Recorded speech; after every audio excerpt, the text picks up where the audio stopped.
حصل هتريحيني.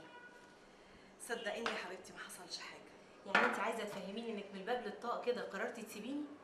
ما هو لو شقتك القديمه موجوده كنت قلت رحتي تعيشي فيها، لكن تسيبيني وتروحي تعيشي في المكتب يا محاسن؟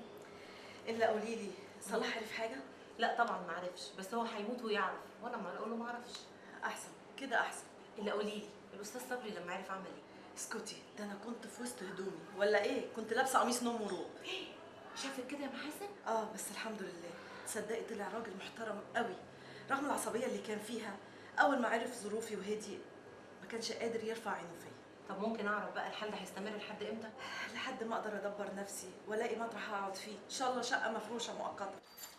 انجر يا اخويا، انجر قدامي وحسك عينك تشبط في حاجه تاني، فاهم؟ ما كل الناس بتصرف على اولادها. متبقاش رمد يا ولادها اللي في سنك هم اللي بيصرفوا على نفسيهم، بيبيعوا مناديل او كم حزمه نعناع في الاشاره. انجر يا اخويا انجر. حبيب خالته، عينين خالته من جوه يا لوحي. ازيك يا حبيبي؟ وحشتيني. يا دي النور يا دي الهنا، الهانم محاسن عندنا. طب مش كنت تقولي كنا فرشنا الارض رمل والبساط الاحمر مالوش لازمه الكلام ده يا صلاح. بقول لك ايه يا صلاح، اتلم وخلي اليوم ده يعدي على خير. الخير هيجي منين؟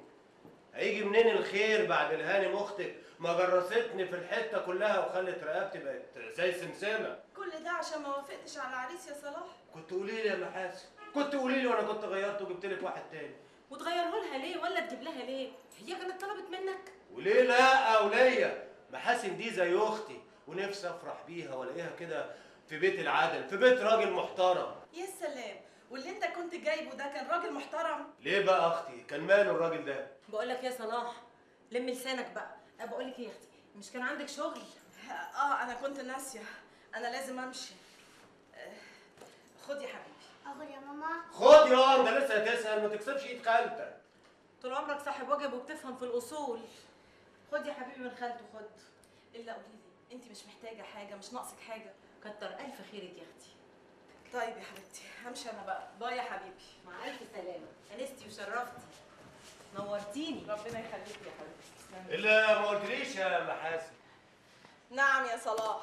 انت ساكنه فين دلوقتي؟ مع شويه بنات واخدين شقه. مين بقى البنات دول؟ ما هو انا لازم اعرف كل حاجه. بنت بتشتغل ممرضه عند دكتور في نفس العماره اللي المكتب فيها، وبنت التانيه بتشتغل في محل اكسسوارات في وسط البلد. والبنات دي مؤدبه؟ لا مش مؤدبين. استريحت؟ ماشي. وفين بقى الشقه دي؟ في العمرانيه. فين في العمرانيه بالظبط؟ مش هقول لك. استريحت؟ بقول لك ايه يا حبيبتي، انا هبقى اتصل اطمن عليكي. مش عايزه اي حاجه؟ ما تحرمش منك يا حبيبتي. سلام يا حبيبتي. مع الف سلامه. خلي بالك من نفسك. مع السلامه.